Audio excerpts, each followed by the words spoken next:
Bom dia, meninas maravilhosas, meninos maravilhosos. Aqui estou eu, ainda de quarentena, mas cheio de vontade de filosofar. E vamos dar continuidade, a nossos estudos, a nossa vida de formação. Eu espero que as nossas reflexões possam nos ajudar a manter o ritmo.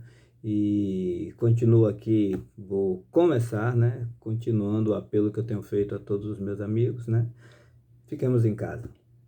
Fiquemos em casa para que a gente consiga superar esta fase da história do mundo de uma maneira positiva, para que possamos contar aos que virão como foi que nós conseguimos superar toda esta crise com dignidade, com coragem, com resistência. Ok, gente? Hoje a gente vai falar sobre o amor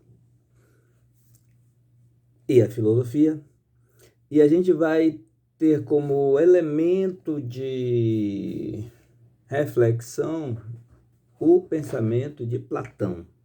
Eu fiz umas anotações para não me perder durante nossa conversa, e de vez em quando eu vou dar uma pescadinha aqui para a gente, senão eu começo a viajar demais e não tenho vocês para me dizerem: ei, mestre, vá por aqui, vá por ali, ok?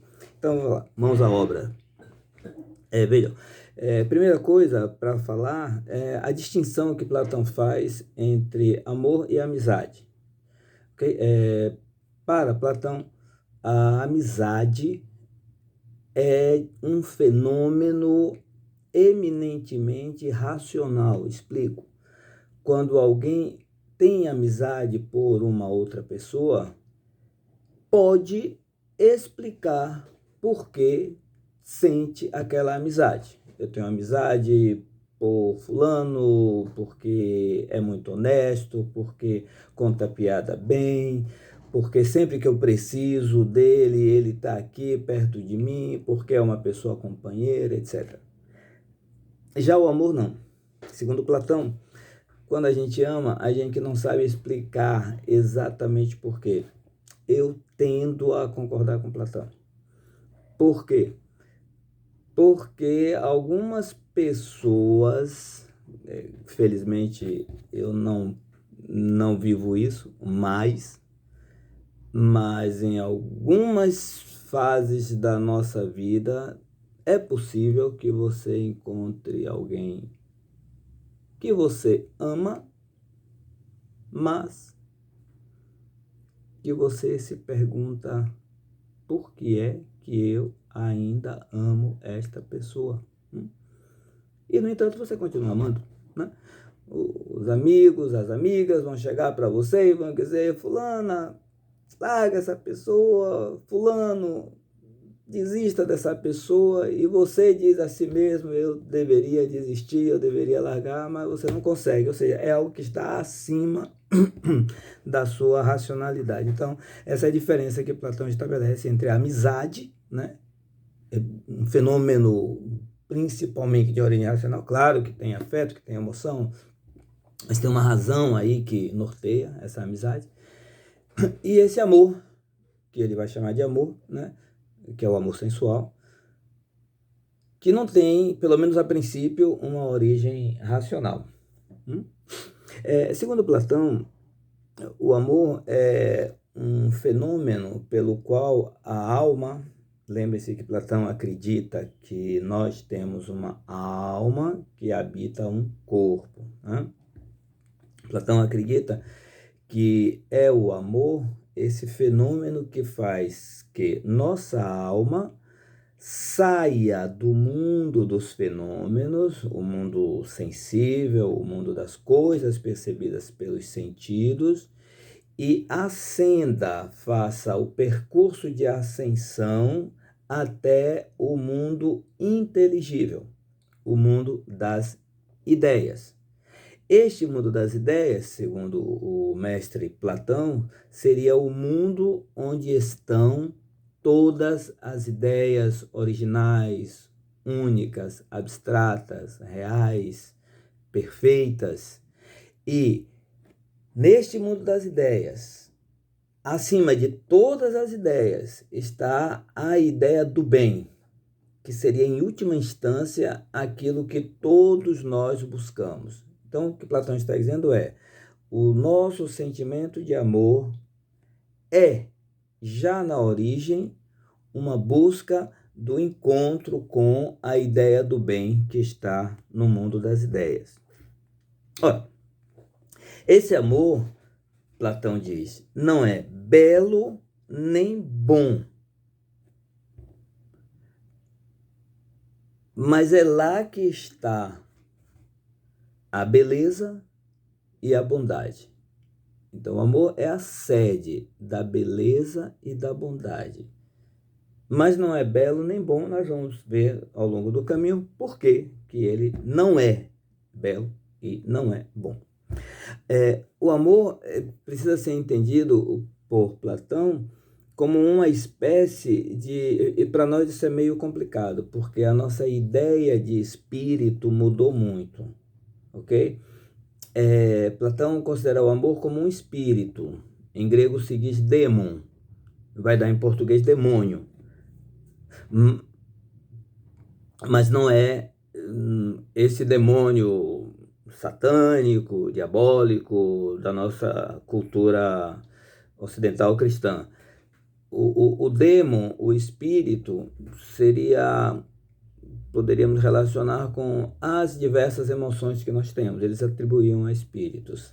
Okay? Então, Platão acha que o amor é um dêmon. Esse dêmon, veja, é um intermediário entre os deuses e os homens. Portanto, não tem as perfeições dos deuses, mas também não tem os defeitos dos homens. Se vocês se lembrarem, existe um mito, o mito de Poros e Penia, que seriam os pais de Eros. Lembrem-se, Penia é aquela mulher que sente sempre fome. Enquanto Poros é aquele caçador hábil, inteligente, que consegue armar as estratégias para capturar suas presas. Então, Eros nasce de Poros e Penia. Veja, uma carência muito grande, mas uma habilidade para conseguir aquilo que deseja. Então, uma pessoa, portanto, que está dominada pelo amor, seria uma pessoa assim, carente, mas disposta a usar todas as suas artimanhas para obter o objeto do desejo. Este amor, portanto, que não é belo nem bom, também não é ignorante nem sábio. Não é ignorante, porque se o amor fosse totalmente ignorante, ele não buscaria, porque ele não saberia nem que tem carências. E não é sábio, porque se fosse totalmente sábio, não buscaria, porque a sabedoria, para Platão, é o conhecimento do bem. Se eu já tenho o bem, eu não vou buscar. Então, se nós temos sentimento de amor, é porque nós temos um sentimento movido por um dêmon que não é nem ignorante, por isso nos leva a buscar, nem é sábio, por isso nos leva a buscar. Okay? Existe uma discussão na filosofia sobre os estágios do amor. Essa discussão varia de autor para autor, de época para época, mas a gente pode fazer uns degraus que acredito funcionam. Pelo menos fazem algum sentido. Se vocês quiserem discordar, fiquem à vontade, ok? Isso é só uma apresentação, digamos, didática do que seriam os passos, né, do amor, mas existem várias nuances e cada pessoa se coloca mais num estágio do que em outro, etc. O primeiro estágio seria, sempre segundo Platão, e agora apoiado também na tradição filosófica, o primeiro estágio seria o estágio do amor físico. Esse estágio do amor físico é o que vai nos levar aos relacionamentos sexuais.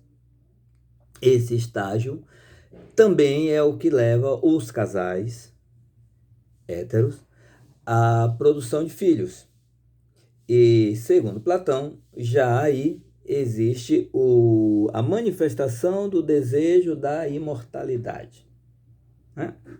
Você tem um relacionamento com uma pessoa, desse relacionamento surge uma criança, esta criança já vai ser, veja, uma extensão, né, da sua vida e da outra pessoa. Esse é um primeiro estágio, o amor físico. Um segundo estágio seria o estágio que nos leva para a busca da arte, da justiça, das leis, da ciência. Observe que quando você busca a arte, você está buscando o mais perfeito, você está buscando o belo. O belo no sentido, aquilo que toca as minhas regiões mais sublimes do sentimento, da emoção, da alma. Quando você busca a justiça, você de novo está procurando o equilíbrio. Quando você busca as leis, você está buscando a ordem social. E quando você busca a ciência, você está buscando conhecer o que é que governa toda esta nossa realidade. Vejam que todas essas aspirações são aspirações de deuses, são aspirações de absoluto. E a última etapa dessa busca, segundo o nosso mestre, seria o estágio da contemplação do absoluto. E aí, claro, ele está puxando a brasa para a sardinha dele, ele está dizendo o ponto a que chegaram os filósofos, a contemplação do absoluto. Né? Lembre-se que a ideia de filósofo para Platão ainda é a ideia do homem sábio, né? Deste homem sublime que superou todas as limitações da nossa experiência humana comum. Então, o filósofo é desapegado de bens materiais, é desapegado de bens sensuais, é desapegado de desejos, é um homem quase um Deus, né? Por quê? Porque ele já contemplou o absoluto. Ele vive aqui, mas a sua alma está totalmente voltada para o mundo das ideias. No meio dessa discussão, existe um ponto que, sobretudo na idade de vocês, é muito presente, que é o ponto do desejo. Nós desejamos, o ser humano deseja. E esse desejo é um desejo, primeiramente, de ordem hormonal, bioquímica. Então, veja, há em nós uma necessidade bioquímica de estar com o outro. Esse é um primeiro ponto. Se alguém, né, por alguma questão, não tem esta ordem bioquímica bem equilibrada, é claro, tudo mais que virá na ordem do desejo será complicado. Vou dar só um exemplo, falando de desejo, né? A questão da anorexia. Né? Uma pessoa que, por determinadas disfunções bioquímicas ou de ordem emocional, perderam o desejo de comer, veja, não tem comida agradável que a faça desejar comer. Então, veja, primeiro é preciso que o ser humano queira. Então, esse seria o nível, né, que a gente chama o nível da química hormonal.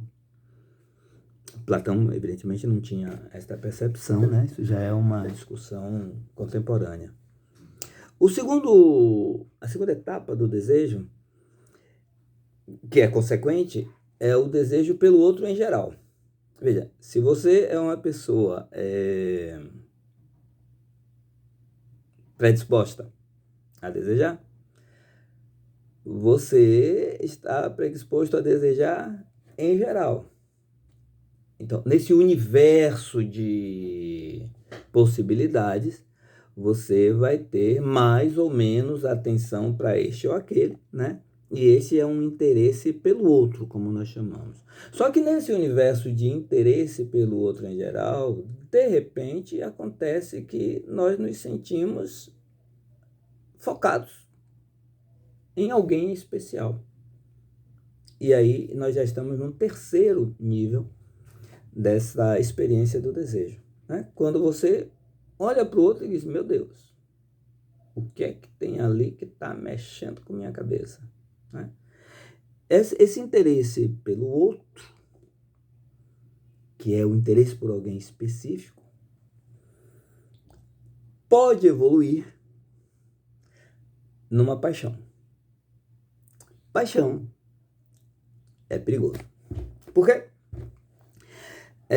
Os gregos já chamavam paixão, né? Paixão deriva de pathos, grego, vai dar em português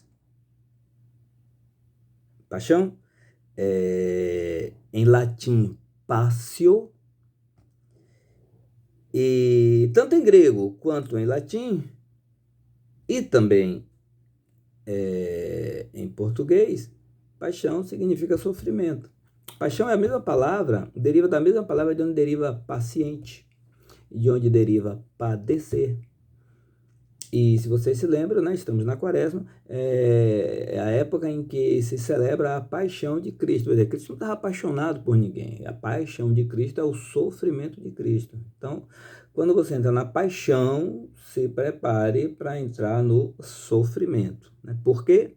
Porque esse estágio é o estágio que traz a possessividade e, junto com a possessividade, traz o ciúme. Esta vontade de ter que não sacia e este medo de perder que não desaparece. Refletindo sobre a paixão, alguns pensadores, entre eles Schopenhauer,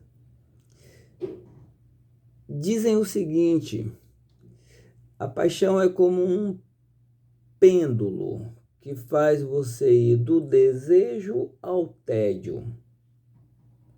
Por quê?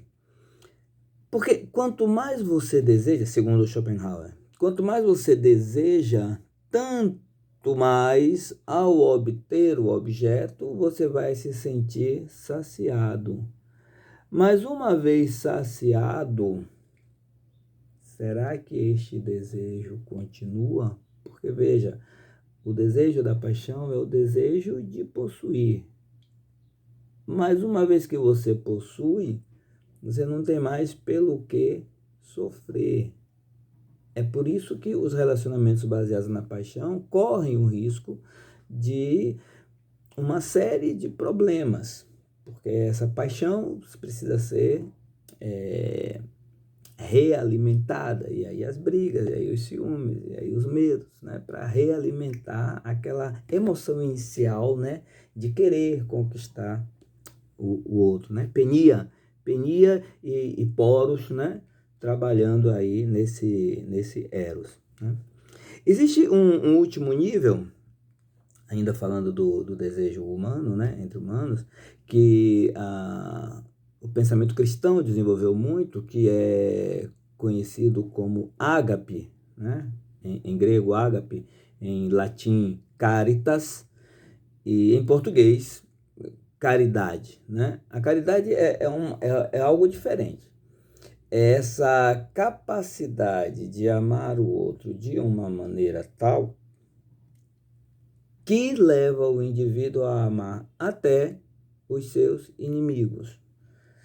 É uma coisa muito próxima das místicas, né? Da mística cristã, né? Da Santo Francisco de Assis, São Francisco de Assis, né? Aquela tensão de amar independentemente de quem seja, né? Amar para além do que a pessoa é, né?